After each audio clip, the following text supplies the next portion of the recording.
नमो बुद्धाय। सबके लिए खुला है मंदिर यह हमारा, मतभेद को भुला है मंदिर यह हमारा। तुकडोजी महाराजांच्या या ओळी कधी सार्थकी होतील अशी आशा प्रत्येकाच्या मनात होती, पण त्या ओळी आता कुठेतरी सार्थकी व्हायला लागल्या आहेत का, असं एक आनंदाचं वातावरण पाहायला मिळतं। याचं कारण असं की नुकतंच 14 एप्रिल मोठी जंगी स्वरूपात साजरा झाली। आता त्याच्यानंतर म्हणजे जिथे जिथे 14 एप्रिलला कार्यक्रम मिरवणूक काढण्यात आली नाही, तिथे तिथे 30 एप्रिल पर्यंत कधीही ते मिरवणुकीचं आयोजन करतात तिथली कमिटी। पण आपण ज्या ठिकाणचा उल्लेख करणार आहोत ते ठिकाण म्हणजे जाफराबाद तालुक्यातील एक छोटंसं गाव आहे, आणि या गावात असं बोललं जातं की एकच घर हे बौद्ध धर्माचं आहे। आता या घराने सगळ्यांनी मिळून जयंती साजरी करण्याचं ठरवलं, मिरवणूकही काढण्यात आली। पण असं काय घडलं अचानक की सगळी मिरवणूक ध्वस्त व्हायची वेळ आली, सगळीकडे हाहाकार माजला, आणि असा काही प्रसंग निर्माण झाला की नेमकी आता करावं काय हा प्रश्न सगळ्यांपुढे उभा राहिला।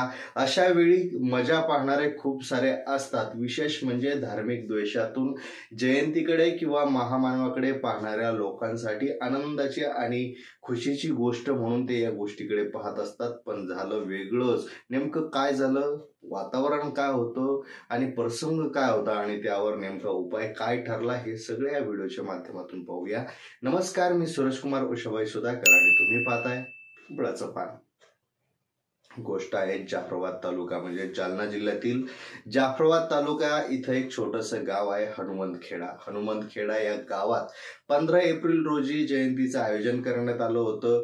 तिथले जे ग्रहस्थ आहेत त्यांनी हे सगळं आयोजन केलं, सगळ्यांना सोबत घेऊन आयोजन केलं, मोठ्या थाटामाटात सगळ्यांनी मिळून ही जयंती साजरी करायचं ठरवलं। पण अशा वेळी प्रसंग असा झाला, जयंतीची मिरवणूक चालू होती, गावात सगळे आनंदात होते, सगळे आपापल्या मनामध्ये आपल्या आपल्या अंतःकरणात भीमस्मरण बौद्ध स्मरणाचं एक उल्लेख म्हणावा किंवा एक आनंदाची लहर घेऊन चालत होता, आणि वेगळाच आनंद सकारात्मक ऊर्जेत सगळं वातावरण प्रफुल्लित झालं होतं। अशामध्येच मिरवणूक येते एका मंदिरासमोर मिरवणूक येते। आता नेमकं होणार काय हा प्रश्न सगळ्यांसमोर येतो, पण हा जातीय द्वेषातून प्रश्न निर्माण नाही झाला, तर हा प्रश्न झाला वातावरणाचा म्हणजेच काय, अचानक त्या मंदिरासमोर मिरवणूक आली आणि सगळीकडे जोराचा वारा सुरू झाला। असा वारा सुरू झाला की कोणी कोणाला काय म्हणावं किंवा कोणी कोणाला काय समजून सांगावं काहीच कळेना, सगळीकडे हाहाकार माजला। आणि अशा वेळेस नेमकं करावं काय, जयंती तर अर्ध्यात थांबलीये, मिरवणूक अर्ध्यात थांबलीये, आता करायचं काय, नाही तर सगळीकडे वेगळाच अर्थ जाईल, आता मनातल्या भावना तशाच राहील, आता नेमकं करायचं काय, अशा सगळ्या प्रश्नांमध्ये एक समाजाचा म्हणजे एक सरपंच पुढे येतो, आणि सरपंच पुढे येऊन म्हणतो की आपण ज्या मंदिरापुढे थांबलो आहोत ते मारुतीचं मंदिर आहे, या मारुतीच्या मंदिरात आपण जयंतीचा समारोप करूया।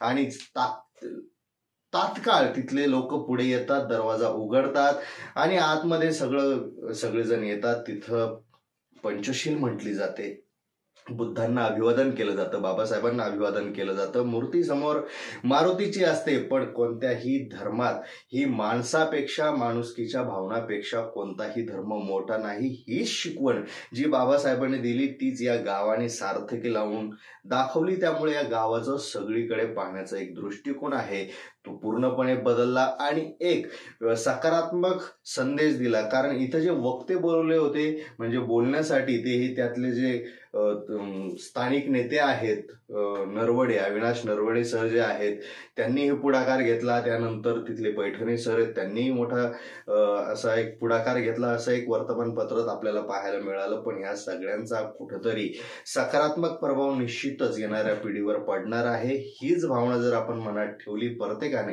तर निश्चितच कोणत्याही राजकारण्यांनी जर कितीही प्रयत्न केले तरी दोन्ही समाजात कोणत्याही प्रकारचा मतभेद होणार नाही, मनभेद होणार नाही, हे नक्की सांगावं वाटतं।